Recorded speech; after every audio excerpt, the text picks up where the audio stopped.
साहिब मैंने और आपने जिस पैगंबर सल्लल्लाहु अलैहि वसल्लम का कलेमा पढ़ा, उन्होंने इस उम्मत में 63 बरस गुजारे हैं, और एक लम्हा भी ऐसा नहीं जवानों कि हुजूर ने हमें बुलाया हो, सारी जिंदगी हमें याद रखा। फजल बिन अब्बास कहते हैं कि जब हुजूर को मरकद नूर में उतारा गया तो फरमाते हैं कि मैंने देखा कि हुजूर के लब हरकत में हैं, मैंने कान करीब करके सुना तो हुजूर उस वक़्त भी फरमा रहे थे, ऐ अल्लाह मेरी उम्मत की मग़फ़रत फरमा दे। जवानों वो लम्हे याद कीजिए जब मेरे आका सल्लल्लाहु अलैहि वसल्लम पर आज़ाब की आयतें उतरी तो रंग मुतगय्यर हो गया। आप मजमे सहाबा से उठे और बाहर चले गए। सहाबा समझे शायद हुजूर किसी हाजत के लिए गए हैं, थोड़ी देर इंतजार किया, तशरीफ ना लाए तो तलाश करना शुरू कर दिया। एक दिन, 2 दिन, हत्ता के तीसरे दिन का सवेरा तुलू हो गया। मिंबर उदास है, गलियां उजड़ गईं। जमाने ने बिलाल हबशी को मदीने की गलियों में चीखे मारते हुए देखा। सैयदा फातिमा रदी अल्लाह ताला अन्हा घर में गशी पर गशी आ रही है। वासफ अली वासफ कहते हैं शरफ मकान का नहीं होता, शरफ मकीन का होता है। वो तो यारो यसरब था, बीमारियों का घर था, लेकिन सोने मोहम्मद के कदम लगते हैं, अल्लाह मदीने की खाक में शिफा रख देता है। तीसरा दिन हुआ, सहाबा जंगल में चले गए। मैंने उस जंगल की जियारत की है, वहां घर बन गए। वहां एक चरवाहा मिला, उससे कहते यार तूने इस नाम का कोई शख्स तो नहीं देखा? रूमी उस गुफ्तगू को बयान करते, गुफ्त चौपा मरमुरा मालूम नेस्त मन नमी दानम मोहम्मद नाम केस ई कदर दानम के अंदर तीरा गार जार मी नालद कसे लैलो नहार। वो कहते इतना मीठा नाम तो सुना ही पहली दफा है। हाँ इतना जानता हूं, वो सामने गार देखते हो जिसका नाम जबले सला है, वहां एक जवान है जो सुबह भी रोता है शाम भी रोता है।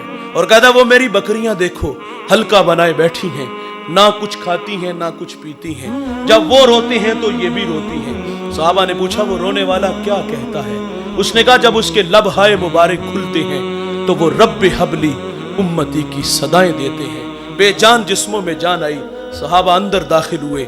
आंखें क्या देखती हैं कि हुजूर की पेशानी नुकीले पत्थर पे झुकी है और रो रहे हैं, अपनी माइशत के लिए नहीं। और भाई अल्लाह फरमाता है महबूब आप कहो तो हम बत्थे मक्का को सोने चांदी का बना दे, अपने लिए नहीं आपके लिए, मेरे लिए अल्लाह से अर्ज कर रहे थे ऐ अल्लाह मेरी उम्मत की मग़फ़रत फरमा दे।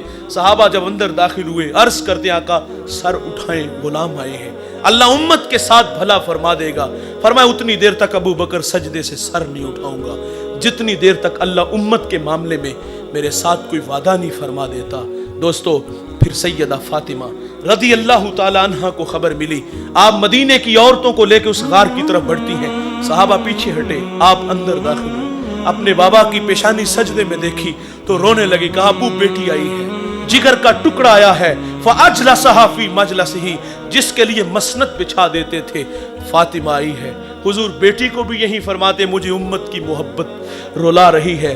सुनो दोस्तों, जब हुजूर ने सजदे से सर ना उठाया तो फिर सैयदा अपने मालिक से अर्ज करती है, मालिक मैंने सुना है जब फकीरों और दुर्वेशों की दुआएं मुस्तजाब नहीं होती तो वो सरों से पगड़ियां उतार के ऐ अल्लाह तुझसे भीख मांगते हैं, फिर तुझे अपने बंदों पे रहम आ जाता है।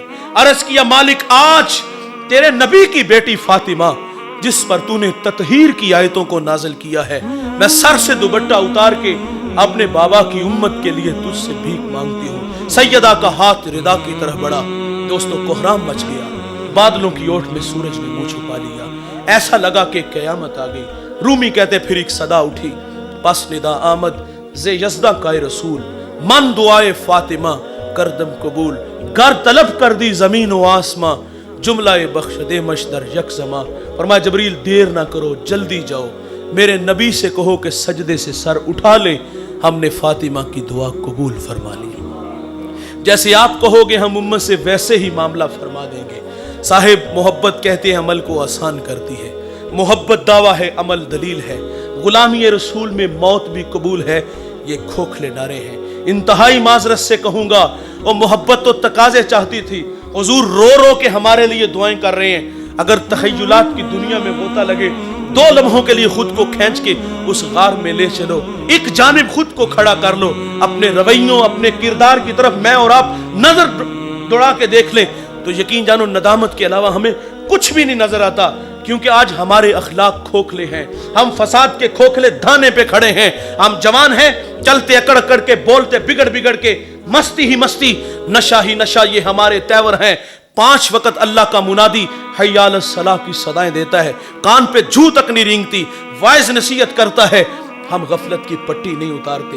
ہم تو کسی کو آخرت کی بات کہنا تو لوگ کہتے ہیں مولوی اپنی تقریر اپنے پاس رکھ، شباب ہمیشہ رہے گا، عمر کے سائے نہیں ڈلیں گے، موت کی ہچکیاں نہیں لگیں گی، خدا کی کچہری میں پیشی نہیں ہوگی۔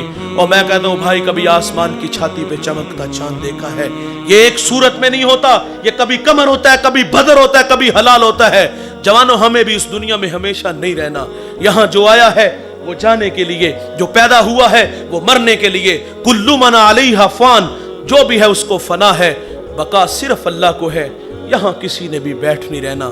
ہم سب نے اپنی اپنی باری پہ شہر خاموشاں کو آباد کرنا ہے، اور یہ سانسوں کی مالا کب ٹوٹ جائے، موتی خاک میں مل جائے، یہ ہم میں سے کسی کو کوئی خبر نہیں۔ آپ جانتے ہو جب گنتی الٹی شروع ہوتی ہے نا تو نتیجہ 0 پر جلدی آ جاتا ہے۔ میری اور آپ کی زندگی کی گنتی الٹی شروع ہو چکی ہے۔ خیال ہے کہ ہم بڑے ہو رہے ہیں، نہیں دوستو، یہ دھوکہ ہے، ہم بڑے نہیں، ہم دن بدن چھوٹے ہو رہے ہیں۔ اور جوانوں، اس دنیا میں آنے کی ترتیب ہے، پہلے والد بعد میں بیٹا، لیکن یہاں سے جانے کی کوئی ترتیب نہیں، کس نے پہلے جانا ہے، کس نے بعد میں جانا ہے۔ ایک لمبی لائن لگی ہے، اس میں آپ بھی کھڑے ہو اور میں بھی کھڑا ہوں، میری باری، آپ کی باری، نہ جانے کب آ جائے ہمیں کوئی خبر نہیں۔ 100 سال بھی جئیں گے تو بالآخر مریں گے، موت سے کسی کو بھی رستگاری نہیں۔ دوستو، یہ برف کے بلاک کی طرح یہ وجود پگھل رہا ہے، اور ہم لمحہ لمحہ موت کے قریب ہو رہے ہیں۔ محبت رسول ہم سے تقاضا چاہتی ہے کہ ہم زندگی کا ایک ایک لمحہ اپنے محبوب کے لیے وقف کر دیں، جئیں تو محبوب کے لیے، مریں تو اس کے دین کے لیے، اور یہ دھڑکنیں، یہ سانسیں اپنے محبوب کے نام لگا دیجئے۔ دنیا میں بھی عزت ملے گی اور اللہ کے سامنے بھی سرخرو ہوں گے۔